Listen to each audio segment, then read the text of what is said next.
manipis, minsan, ew, madungis, pero masarap. Mwah, ikis. Sexy time na. Sexy Mega! Happy solid Thursday morning sa'yo. Yes, preno. Opo.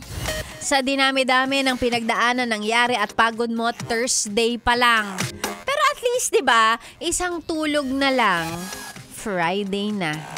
Bagamat hindi man swell day Friday or sweldo ang parating na weekend, at least, di ba, nakikita mo na ang liwanag sa mahaba at madilim na tunnel na ito. Tunnel? Nakikita na ang liwanag, patapos na ang linggo. And almost halos patapos na rin ang buwan.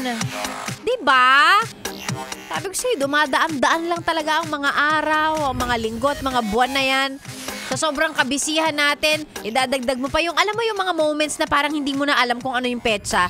Kanina nasa 7-Eleven ako. Bumibili ako ng konting snack para makainom ako ng antibiotic ko. Oo, kailangan ko talagang i-share. Kasi may sakit ako. Bakit?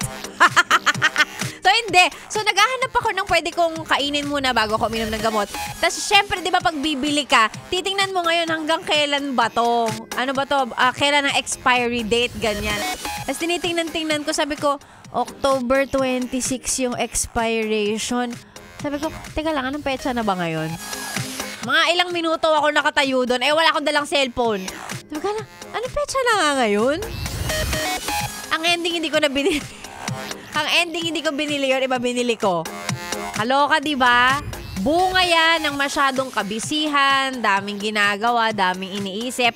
Nakakalimutan na kung anong petsa, anong araw na, anong linggo na.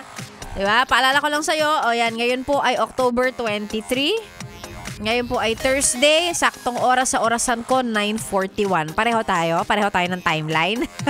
Pareho tayo ng petsa. Yan. Magandang umaga, it's a beautiful, solid Thursday morning para sa ating lahat.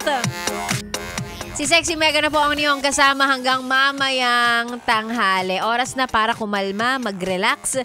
Chillax 101 ang programang pampakalma. Yung kanta nakakakalma, yung DJ lang talaga nakakainit ng ulo dito. Syempre ako yun.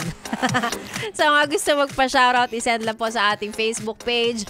DJ Megan, Yes FM. Subukan nating basahin yung mga yan mamaya kung may boses pa ako. Send mo lang. Samahan ng picture ng radyo kasi gusto ko nakikita ang mga luma ninyong radyo na kahit luma na bibigay na, tumutunog pa rin. At ang radio station, naka Yes FM. Of course, huwag kalimutang i-follow, i-like din yung page na yan DJ Megan Yes FM. Magkakasama na po tayo hanggang mamayang tanghali. Dito lang sa stasyong masarap pakinggan habang nagre-relax ka dyan. This is 101.1 Yes FM. Solid!